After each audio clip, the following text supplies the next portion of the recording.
My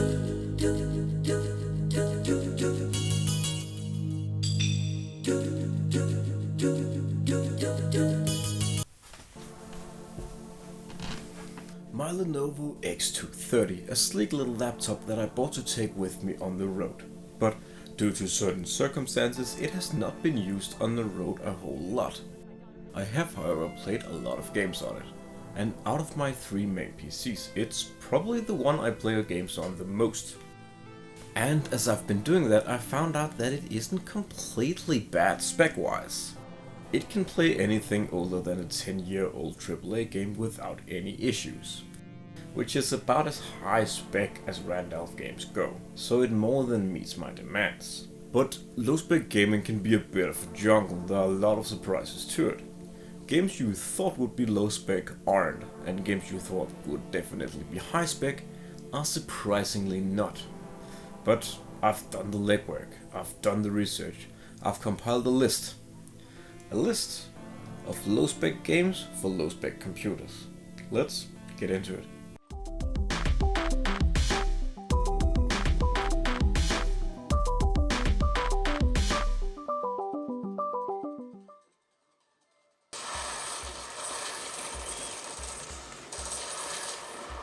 Despite being released as a launch title for the PS2 in several territories, Red Faction is an absolute knockout of a game. Even today, sure, the texture resolution and the polygon count cannot keep up with today's standard, but 20 Earth years have passed since the game's release after all, so it is quite understandable. But in a lot of ways it is disturbingly modern. There is a certain attention to detail that has been kind of lost in games as of late. There is a nuance to the NPC's reactions. They don't respond to the same way to every situation every time. Sometimes when you start firing at them, they run away, but most times they don't and act like normal video game enemies.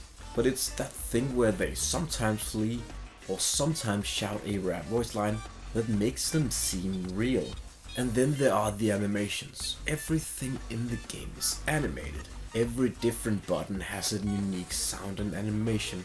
All the NPCs have several animations that aren't normal video game animations, and all the guns have a series of unique animations or react a certain way to certain input, like the gun build of the machine gun jiggling when the machine gun is fired. And I don't know, there's something about this game that just makes it seem more modern. Like, stealth is an option, you can do it even though it's a normal shooter. And you can holster your gun and use social stealth even though it's a normal shooter. And there's a stealth section thrown in there, but it's optional and you can just whip out your gun and murder everyone there. And there is location-based damage, meaning that the handgun can be the best weapon in the game if you're good at headshots. And there are vehicles that are really well made, even though you only spend about 30 seconds in some of them. It's a very ambitious game, especially for something that was a launch title and that only had to deliver an okay experience to make bank. And it runs fantastic on the system, a little too fantastic in fact. My tiny trucker here pushed the frame rate well above 120, at which point it triggered a glitch that made a plot-critical submarine explode when dumped into water. So I had to install a fan patch that down-throttled the FPS to 60, which allowed the submarine to exist within the game's space-time continuum. So yeah, this game will run on basically any PC released within the last 20 years.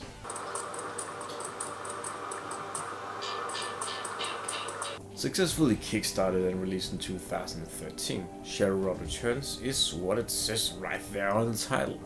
The return of the Shadowrun franchise to the realm of video games.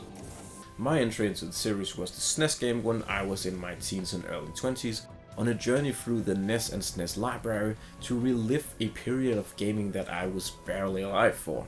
And since my entire experience up until my journey had been Mario and Zelda, I was quite shook to find that all 8-bit and 16-bit games offered complexity on par with modern releases. And one of them was Shadowrun, the non-return version of Shadowrun. The non-return version of Shadowrun is part adventure game where you investigate your own attempted murder. and part action game where you shoot the people that attempt to re-murder you. And there are just something mind-blowing about playing a game with this amount of depth, with a controller that is shaped like a dog bone and has less buttons than I have fingers. So when the franchise was coming back to gaming in the early 10s, I was on that shit like a fly that is on shit. And while Returns isn't quite like the old SNES game, it's still amazing. It's actually closer to the tabletop system than the SNES game. Skills, classes and damage rules are here, and it's presented in an isometric package and plays a bit like an XCOM game. Tactical turn-based cover and all that jazz. Compared to later releases in the series, it's a bit simplistic in the gameplay department and in the world exploration department, being a mostly straightforward linear affair. So it's the story that carries the game on its shoulder, and boy does it. Starring a character of the player's design, the game opens up as the protagonist received a digital will from a former friend of theirs. The will is what is called a dead man's switch, a contract to solve that person's murder that goes live when that person dies. And that is what the game is about. Finding out who killed your old friend and also stopping some magical extra-dimensional aliens because it's Shadowrun. And Shadowrun Returns is in my opinion the best Shadowrun games when it comes to actually blending cyberpunk and fantasy, which you know is the selling point of the franchise. And normally it never really does anything with it. Shadowrun isn't a game where technology and magic are at odds and clash. It's a world where those two constructs exist, and they are very cleanly separated, so when the setting actually does something with it, like in Dead Man's Switch, it's exciting and I like it a lot. And it's a game that largely consists of 2D background assets, and it's turn-based, so it will run on pretty much any PC made within the last 10 years. And now for some fun games to play with friends, because this is a laptop and it's easily movable to another location where other human beings are also located with their own low-spec computers.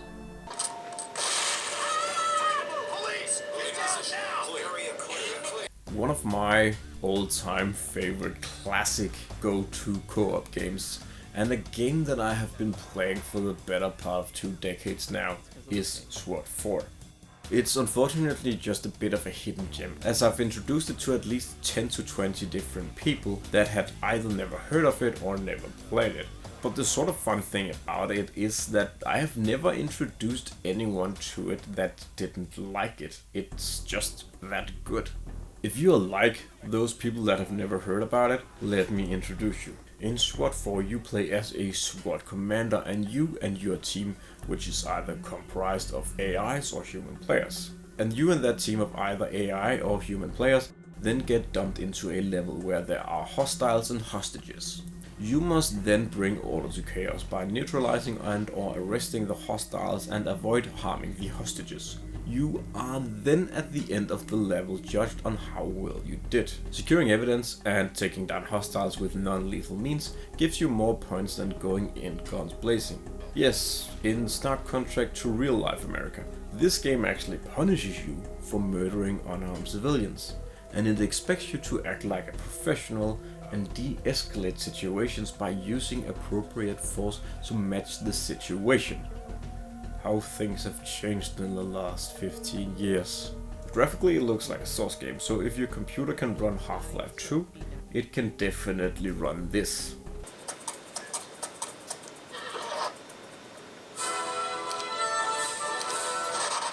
Heroes 3 is a game that everyone can play, and a lot of people already have. At least if you're from Eastern Europe or the Nordics, then you definitely know what this is, or is at least familiar with it through cultural osmosis. Each player takes control of one of 9 factions in a turn-based strategy game.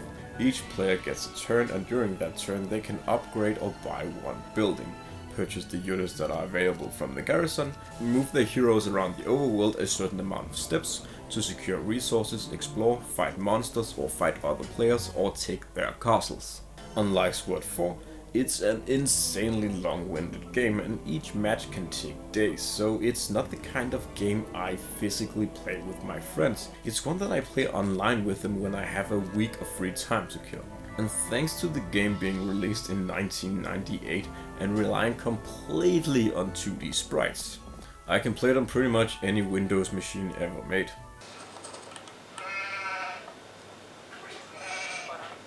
A slightly shorter alternative to Heroes, but a game in the same kind of vein, is Age of Empires 2. It's the kind of game that you get together for and play one round of, and then at 1:30 at night you attempt a second game, and someone falls asleep halfway through the feudal age, and whoever wins doesn't win because of skill, but because they got the most sleep the night before. And the victory is therefore very hollow. The game itself is simple to learn the basics of and hard to master the specifics of. You pick a starting faction and then you and all the other players are dumped into a map. On the map you will gather resources, build buildings, advance your civilization through 4 distinct eras and a 5th if the game goes really long. You can buy different units and each unit has different strengths and weaknesses, and you can use those weaknesses against other players' factions units and engage in a very elaborate session of rock, paper, scissors. Graphically, let me tell you a story. When I was 16 years old and living at boarding school, laptops were only just starting to become a thing, and my wealthy parents thought that I should buy my own laptop. And since I have no way of having a job while at boarding school because it was out in the middle of fucking nowhere, I was stuck using my father's old hand-me-down laptop that he handed down to my brother, which I then had to bargain for to use. That laptop ran Windows 1998 and didn't have a graphics card or even a graphics chip. And it still ran Age of Empires 2. In fact, that was the only game it ran. And I played it a lot to get me through boarding school, because we had a curfew and only internet access in the school part of the school and not in a dormitory housing. Not too long ago, Wi-Fi was this weird sort of luxury that was coveted and you weren't supposed to use it all the time, which is wild as fuck to think about right now in the year 2020.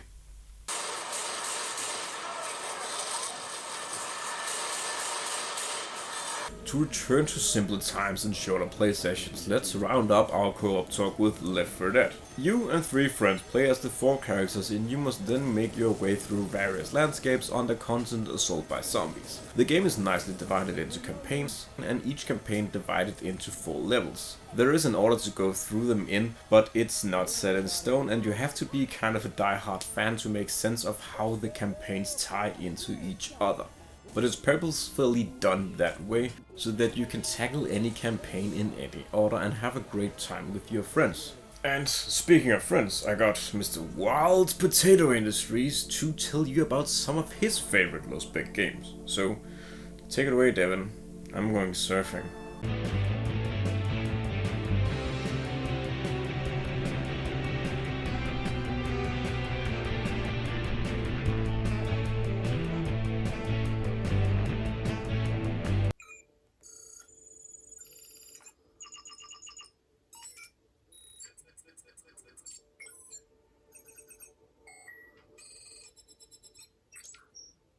Howdy, it's me, Devin, and I'm hacking into the stream waves. Yeah, I'll go with that.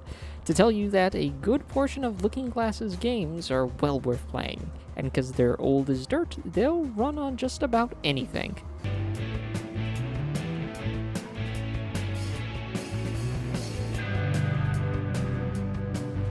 There are 4 games I really recommend from Looking Glass, them being System Shock 1 and 2 and Thief the Dark Project and Thief 2 The Metal Age. I've talked about the former 2 in length before, but if you don't know, they're basically some of the earliest pioneers of the immersive sim genre that Looking Glass helped to create.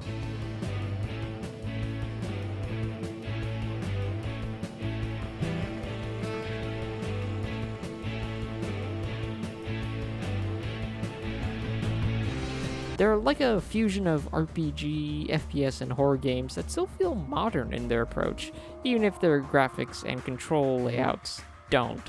System Shock 2 still has some especially strong atmosphere 21 years on, and the sound work and writing is just phenomenal.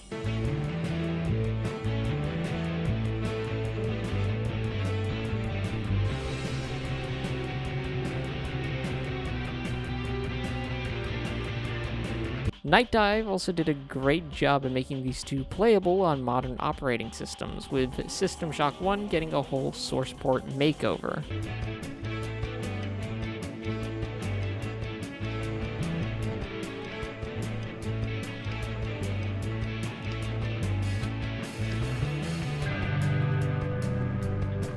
Unfortunately, the OG Thief games never got the same treatment officially, but fans have made a patch called TF Fix, which makes the games run smoothly. It's a pretty easy install, and once you got it set up, it actually plays all the cool animated cutscenes and supports higher resolutions, so you can see them low poly characters in HD.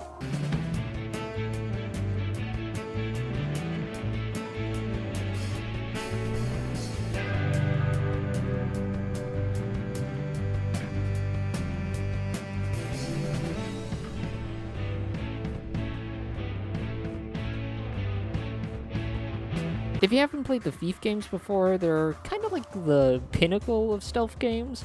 They're simple on paper. Basically, you stick to the shadows and try not to make a lot of noise, but what they managed to pull off with this simple gameplay loop is amazing, and these environments are especially gorgeous. Really blows Metal Gear Solid out of the water in terms of stealth and world building, and that game came out the same year, admittedly on weaker hardware. Anyways, I'll quit rigging the mainframe and let our host Randolph take it from here. See y'all!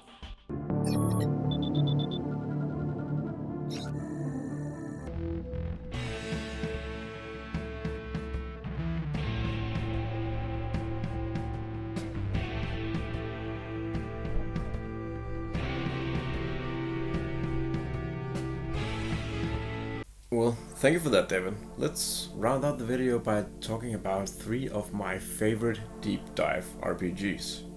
You know, the kind of game that you start at the beginning of a holiday and then slowly become more and more consumed with, and stop performing basic functions like answering your family's texts, showering, going to the bathroom until after the turd has crowned. You know what I'm talking about. Yeah. Those kinds of games. Those kinds of games that you play for 18 hours straight and end up spending hundreds of hours in, but never fucking get anywhere or complete them, and that's fine. You deserve that mental timeout, my dude. You work hard, you deserve to play hard.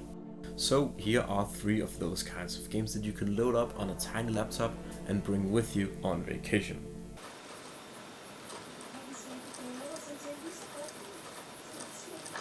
The first deep dive RPG we're gonna talk about is of course the deepest of them all, New Vegas. We've talked a lot about New Vegas, but there's also a lot of game here. To fully complete the game takes about 150 hours, so it will outlast even the longest of vacations. And even if you've already played it a lot before, there's always a side quest that you heard about on Twitter to immerse yourself in, or a shiny expansion-sized mod to start, or hell, one of the already 4 great expansions that you probably haven't done on the booby character you made after you became a disgusting pervert and a disappointment to your loved ones. Yeah, they know about the fucking hentai, Jeremy.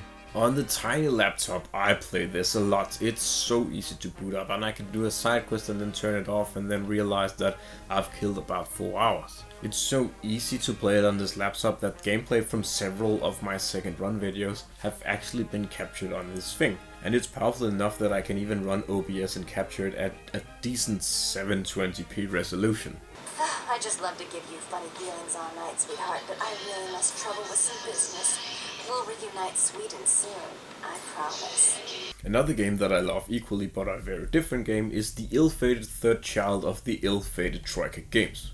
Vampire the Masquerade Bloodlines, a legendary game from a legendary time. If New Vegas is pretty easy to run, then Bloodlines is piss easy to run. It's a source game for one, and those have always catered to low-spec PCs. And it's a handful of years younger than New Vegas and takes place in a much smaller world. I don't even think you could call Bloodlines an open world. It's more like half a dozen hubs connected by fast travel, and each hub only offers a handful of locations and maybe a dozen quests. But what it lacks in quantity, it more than makes up in quality. Every quest has a lot of variables, like so many.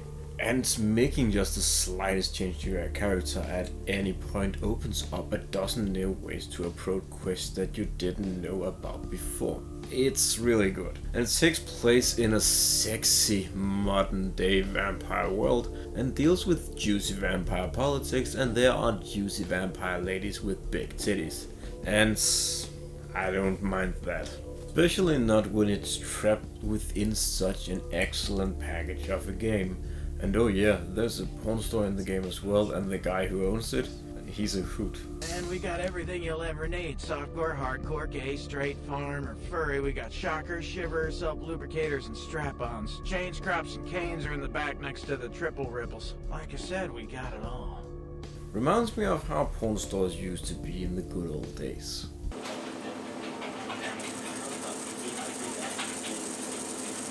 And our last and the most surprising pick on our list is Deus Ex Human Revolution Director's Cut. Not surprising because the nature of the game is a deep dive RPG. It has a Bloodlines-esque structure and I'm into it. But a surprising final entry because I'm surprised that it actually runs on my system.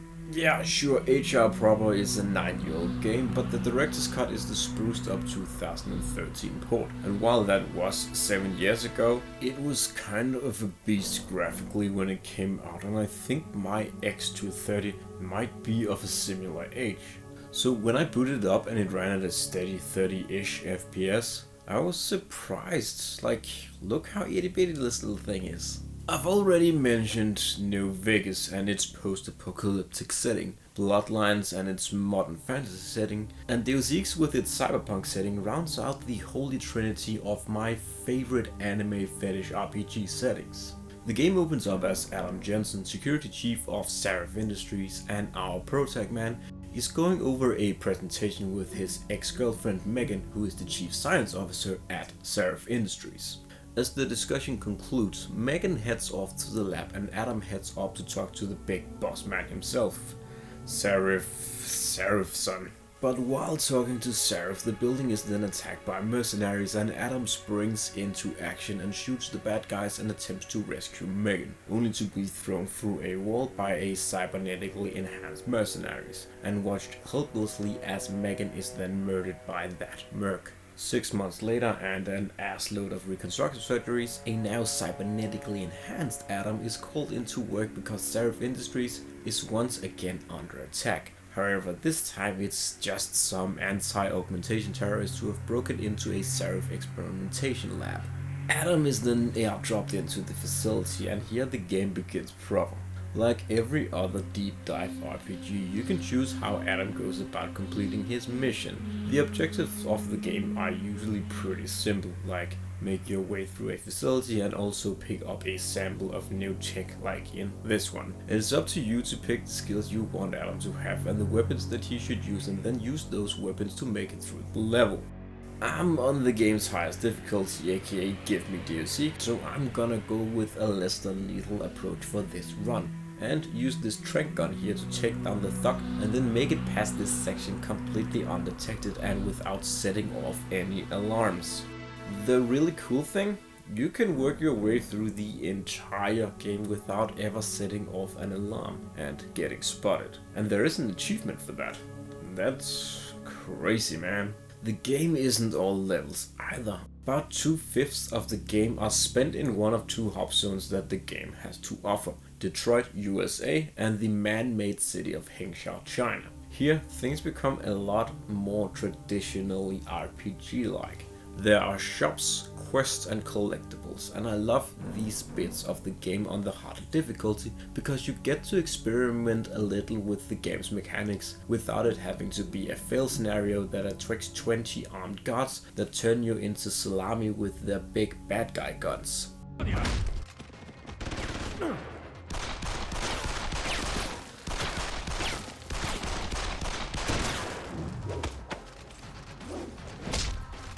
So yeah, this has been a video about my X230 and some of the low spec games that I like to play on it. I really enjoy playing games on things that don't look like they should be able to play games. And even though this is a laptop, a thing that plays games, and it's playing old games which it should realistically be able to run, it's still neat because it's still so tiny. I'm from a time where computers were still fairly big, and if they were small, then they couldn't perform as well as a big computer. Like now, sure, a small computer will have a tough time doing as good as a big computer, but you can make a small computer that does as well as a big computer. It's just that more expensive. But back when I was a kid, you couldn't. You couldn't make the components that powerful, that small. So I still have this childlike wonder when it comes to technology that's smaller than it should be. How normal people look at puppies, I look at computers. But I'm curious, do you have any low-spec gaming rig of your own or any low-spec gaming recommendations? Please tell me down below in the comments or join the Discord and tell me there. Until next time, bye bye.